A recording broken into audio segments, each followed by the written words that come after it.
नमस्कार साथियों, कैसे हैं आप? उम्मीद करती हूँ आप फिट और सेहतमंद होंगे। आप देख रहे हैं इंडिया न्यूज का खास शो मेडिकल स्पीकिंग और मैं हूँ आपके साथ समर। साथियों, आज जो हमने अपने शो का टॉपिक लिया है उसका नाम है डेंगू।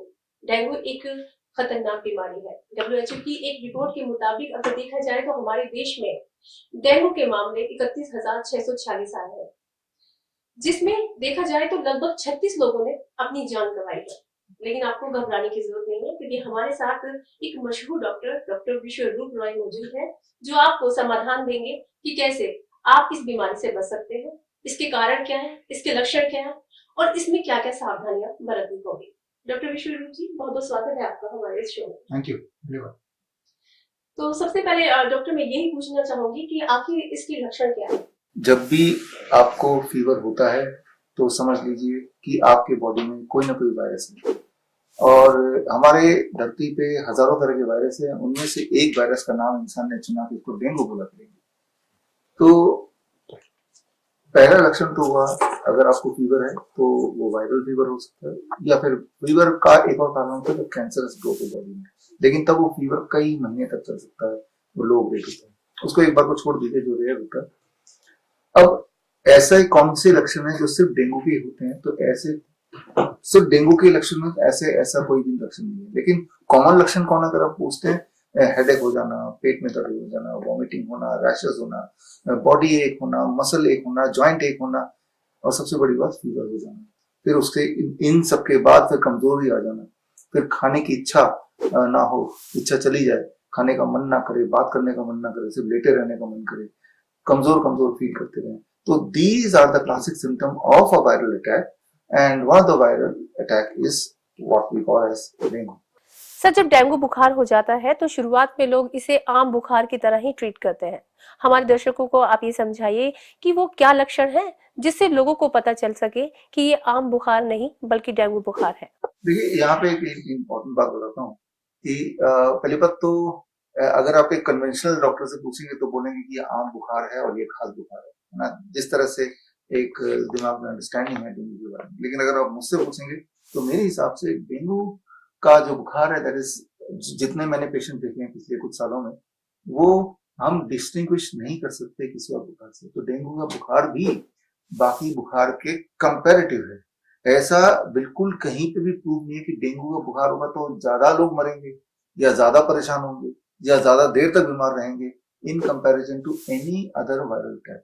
तो ये डिस्टिंग्विश करना अभी तक साइंस के लिए सिम्टम को देख के पॉसिबल है, ऐसा नहीं है। इट इज, बहुत लोगों को सिम्टम ही नहीं होंगे, बुखार ही नहीं होगा, बहुत लोगों का माइनर होगा, किसी का मेजर होगा। अब जिसका मेजर होगा उसके भी कारण कई सारे हैं, लेकिन हम डिस्टिंग्विश नहीं कर सकते कि ये आम बुखार या खास बुखार है, दोनों ही आम बुखार, ऐसे बोल सकते हैं। सर, के डेंगू बुखार को कंफर्म करने के लिए कुछ मेडिकल टेस्ट भी होते हैं, वो टेस्ट क्या है, इसके बारे में बताइए। देखिए, ये सबसे इम्पोर्टेंट सवाल पूछा, इसके लिए मैं 1 मिनट लूंगा आपको समझाने में। जी। टेस्ट से हमें पता करना है कि ये डेंगू है या H1N1 है या चिकनगुनिया है या इन्फ्लुएंजा वायरस है। हम टेस्ट से पता करना चाहते हैं। टेस्ट से पता करके हम करेंगे भी क्या, पहली बात तो, और टेस्ट से पता कैसे चले कि कौन सा है। तो आपका ब्लड लिया जाएगा, क्योंकि ये माना जाता है कि ये जो डेंगू वाला वायरस है वो मच्छर के काटने से होता है। मच्छर जब काटता है तो ब्लड के अंदर जाता है और ब्लड सर्कुलेशन में आ जाता है, तो ब्लड के सैंपल से ही पता चलेगा। पहली बात तो ये है। समझने की बात यह है कि इस वक्त भी जब मैं आपसे बात कर रहा हूँ तो मेरी बॉडी में बहुत सारे वायरस, बैक्टीरिया, पैथोजन होंगे, लेकिन हमारा बॉडी लगातार लड़ रहा है, तो हमें कोई फर्क नहीं पड़ रहा है, राइट। तो आपके टेस्ट का जवाब दे देता हूँ। 2 तरह के टेस्ट होते हैं। एक तो कि वायरस कौन सा है, RT-PCR टेस्ट से पता चलता है वायरस है, और वायरस अगर बॉडी में होगा तो उसका एंटीबॉडी बॉडी बनाएगी। अगर बॉडी ने एंटीबॉडी बना दिया तो एंटीबॉडी टेस्ट होता है। अच्छा, इसका एंटीबॉडी बॉडी को बनाना पड़ा, इसका मतलब वायरस ही होगा। तो ये 2 टेस्ट से पता चलता है। लेकिन ये टेस्ट अपने आप में कितना रिलायबल है, इसका एक्सपेरिमेंट मैं आपको करके दिखाता हूँ, ताकि हमेशा के लिए टेस्ट, चाहे चाहे चाहे हम किसी भी वायरल डिजीज की बात करें, बैक्टीरियल डिजीज की बात करें, वो क्लैरिटी आपको दिखाना चाहता हूँ। बनाना टेस्ट बोलते हैं इसको। इस टेस्ट में ऑडियंस तो मुझे देखेगी, बस आप इस तरफ नहीं देखेंगे, ठीक है ना। यही टेस्ट है। ये टेस्ट आप भी कभी कर सकते हैं। तो ये एक मैजिक है, और आप टेस्ट को नहीं देख रहे हैं, ऑडियंस देख रही है, राइट। आपको देखना है, जो लोग मुझे देख रहे हैं स्क्रीन पे, वो देखते रहिए। और अब मैं क्या करता हूँ, ये केला लेता हूँ। ये 3 चाकू है, एक केला है और मैं आपको बताऊंगा, जैसे दिखाऊंगा कौन सा चाकू मैं यूज कर रहा हूँ, इनको नहीं पता। और मैं एक चाकू से इसको काट रहा हूँ। राइट, केले को काट दिया एक चाकू से और टुकड़े टुकड़े कर दिए और केले के टुकड़े टुकड़े हो गए। और अब मैं इसको अच्छी तरह साफ कर रहा हूँ। उस चाकू को कोई नामो निशान है नहीं इसमें। अब तीनों चाकू यहाँ रख देता हूँ। अब आप देख सकती हैं, ठीक है ना। अब अगर मैं आपसे पूछूं इन तीन में से कौन से वाले चाकू से हमने केले को काटा था, ये तीनों मौजूद हैं। तो क्योंकि आपने देखा नहीं, क्या आप बता सकते हैं कौन सा है? No sir, I can't explain. आप नहीं बता सकते। जिन लोगों ने देखा वो तो बता देंगे कि नीले वाला था, बिल्कुल, लेकिन आपको नहीं पता क्योंकि तीनों चाकू एक जैसे ही काटेंगे। एब्सोल्युटली है ना? सर। तो किसी चाकू का मौजूद होना ये जरूरी नहीं कि उसी चाकू से हमला हुआ होगा।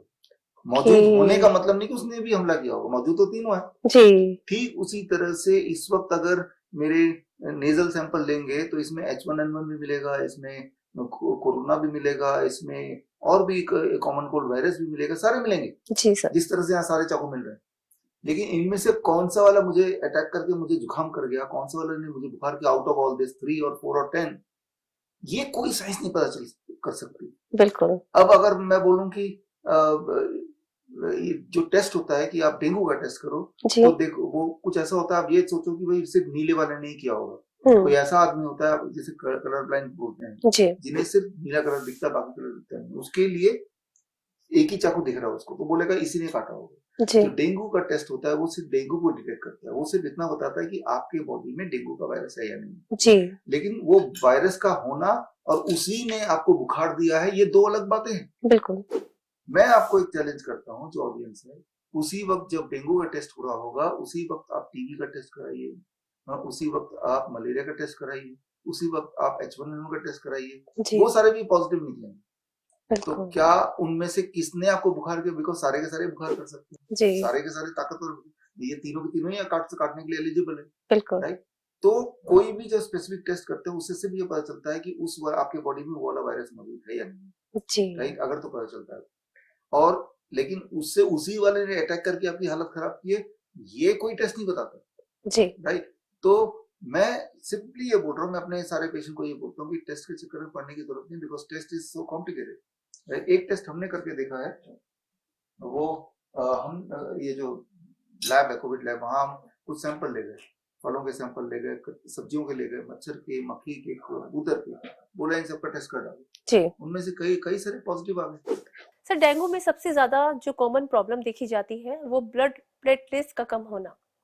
आखिर ऐसा हमारी बॉडी में क्या रिएक्शन होता है कि डेंगू होते ही ब्लड प्लेटलेट्स कम होना शुरू हो जाती है? हमारे दर्शकों को समझाइए।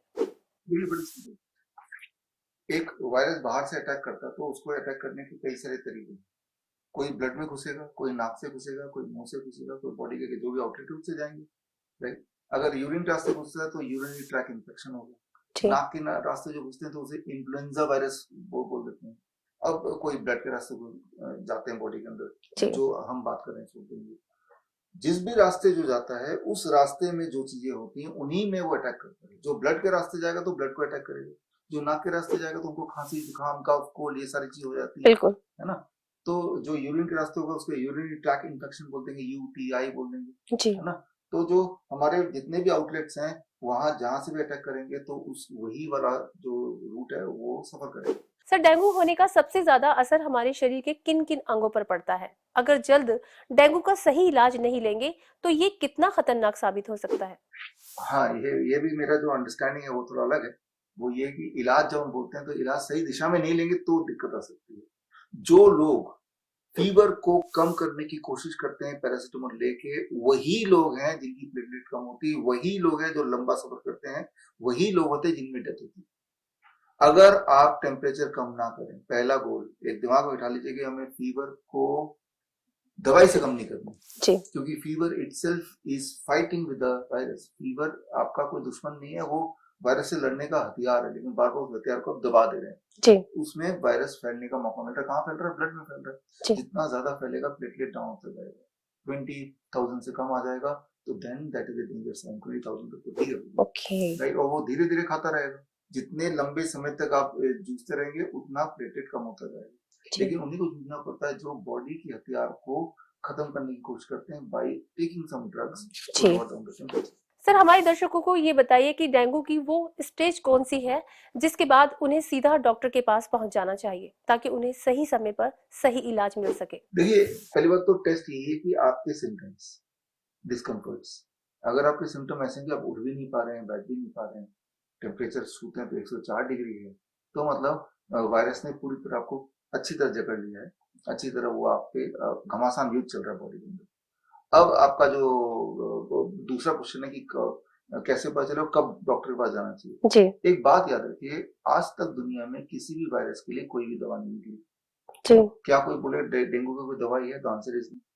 जब कोई दवाई है ही नहीं तो उनके पास जाके आप करने क्या वाले? वो अगर जाएंगे तो सिर्फ पैरासिटामोल देंगे जो कि आपकी बीमारी को बढ़ाने ही वाला। वेरी वेरी क्लियर, जो मैं बोल रहा हूँ ये आप पूछिएगा। तो उनके पास कोई दवाई है नहीं तो आप उनके पास जाएं या पुजारी के पास जाएं या आप कोई मिठाई वाले के पास जाएं, it is same thing. They don't have any medicine, तो डोंट गो, राइट? क्योंकि वो जो देंगे it will kill you further. वो एंटीबायोटिक देंगे, लेकिन ये तो वायरल डिजीज है, एंटीबायोटिक क्या करेगा? सर अब हमारे दर्शकों को उस सवाल का जवाब दीजिए जो डेंगू को लेकर हर कोई जानना चाहता है, वो ये कि डेंगू से मुक्ति पाने का सबसे मजबूत और कारगर इलाज क्या है और आप डेंगू बुखार को किस नजरिए से देखते हैं। हाँ देखिए, एक नॉर्मल बुखार है, वो नॉर्मल तब तक रहेगा जब तक उस पर इंटरफेयर नहीं करेंगे। इंटरफेयर करने का मतलब कि दवाई लेके या तो फीवर को दबा दो या फिर एंटीबायोटिक लेके बॉडी के इम्यूनिटी को लड़ने के लिए मतलब एक और मजबूर कर दो। जी तो ये दो चीज नहीं करना चाहिए, ना तो एंटीबायोटिक लीजिए ना ही आप पैरासिटामोल लेके बीमारी को दवाइए। जी तो ये अगर करेंगे तो ये कोई खतरनाक नहीं जी है। तो ये body fights well and it can overcome.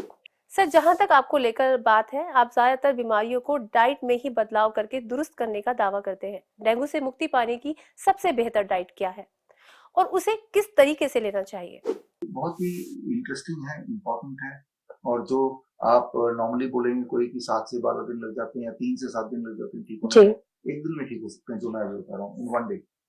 करना क्या है, जैसे ही पहले फीवर का साइन आता है कि फीवर हो गया, बॉडी में या तो फीवरिश लग रहा है या फीवर हो ही गया है या बॉडी एक हो रहा है या मसल एक हो रहा है या साथ में हेडेक हो रहा है, इस तरह के सिम्टम आते हैं तो समझ लीजिए कि कोई वायरस अटैक हो चुका है आपके ऊपर। वो वायरस का नाम डेंगू है, उस वायरस का नाम H1N1 है, वो रेस्पिरेटरी वायरस है या वो ब्लड के थ्रू वायरस गया है, इससे कोई फर्क नहीं पड़ता। उसी वक्त आपको ये स्टेप लेने जो अब मैं बताने जा रहा हूँ, जस्ट 2 स्टेप्स, राइट?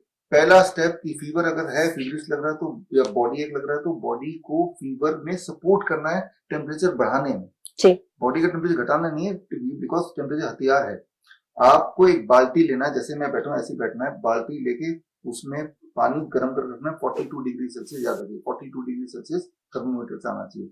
और बाल्टी को यहाँ रखिए और दोनों पैर बाल्टी के अंदर, जैसे मैं बैठा हूँ ऐसे, और यहाँ तक पानी आ जाएगा, बाल्टी का अंदर यहीं तक होता है और 42 डिग्री सेल्सियस पानी है।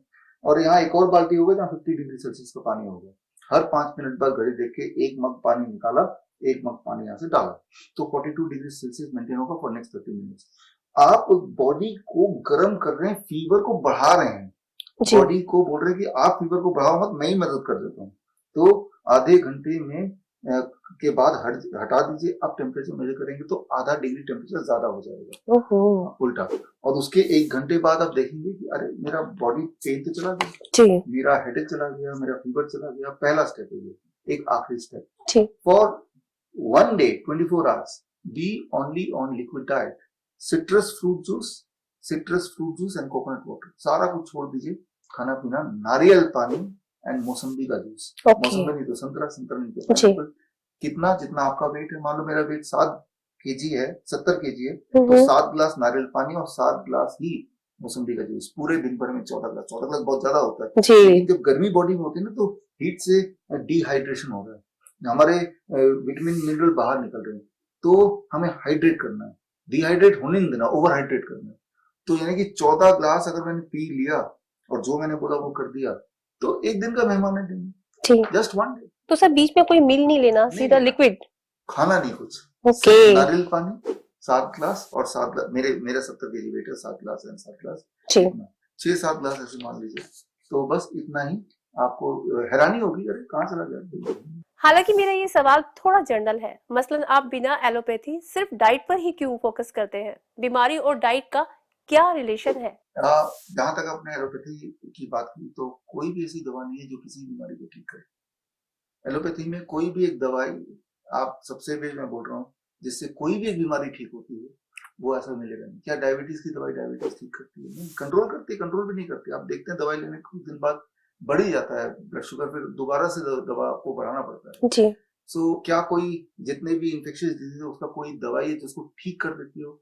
आप देखेंगे नहीं। इवन जो एंटीबायोटिक्स होते हैं बैक्टीरियल डिजीज के लिए, वो भी ऑब्सोलीट होते हैं 2016 के बाद। जी। तो फूड एज मेडिसिन, फूड क्या कर रहा है? बॉडी को सपोर्ट कर रहा है। अभी मैंने जो बोला, जब फीवर होता है तो हाइड्रेशन चला गया, तो डिहाइड्रेशन हो गया तो हाइड्रेशन कर दिया, न्यूट्रिशन चला गया तो न्यूट्रिशन दे दिया, विटामिन सी दे दिया जब हमने सिट्रस फ्रूट जूस लिया।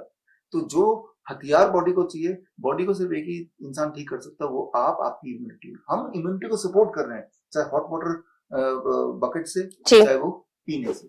सर, मेरा अगला सवाल फिर से डेंगू पर ही है। सर, डेंगू बुखार में रोगी को कौन कौन सी सावधानियां बरतनी चाहिए और खाने की किन किन चीजों से परहेज करना जरूरी है? वेरी सिंपल, जैसे ही जिस दिन बुखार का एहसास हो, एक दिन के लिए you need rest, because body is fighting from inside.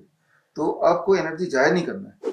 जैसे अभी हम बातचीत कर रहे हैं तो हम एनर्जी को यूज कर रहे हैं, बिल्कुल। लेकिन तब एनर्जी को सेव करो, क्योंकि बॉडी यूज करेगा, बॉडी को फीवर करना है जी। तो बॉडी यूज करे। तो खाना खाना भी बंद कर दो, कि जब खाते हैं तो एनर्जी पहले तो यूज होता है, बॉडी को खाने को डाइजेस्ट करना है, तो वही बंद करना है। आराम से लेटे रहना है, राइट, और लेटे रह के जो मैंने अभी बताया जी। वो करना है। और सबसे बड़ा प्रिकॉशन है, फीवर को कम करने की कोशिश बिल्कुल नहीं करनी है।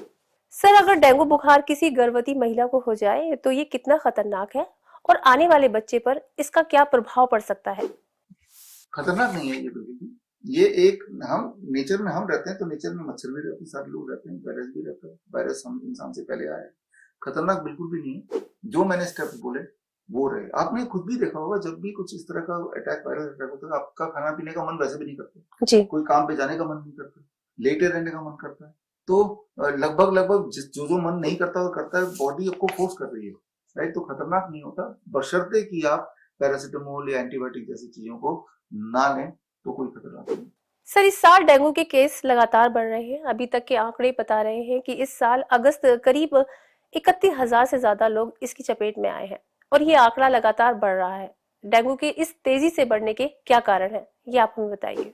पहली बात तो जो फीवर हो रहा है, ये पता चल रहा है, उसमें डेंगू का टेस्ट कराएंगे तो डेंगू निकलेगा। जी। वही इंसान का अगर आप टेस्ट कराते हैं H1N1 का, तो वो भी निकल जाएगा, ठीक है ना। तो पहले तो ये आंकड़ों पे ना जाए, क्योंकि ये आंकड़े मिसलीडिंग है।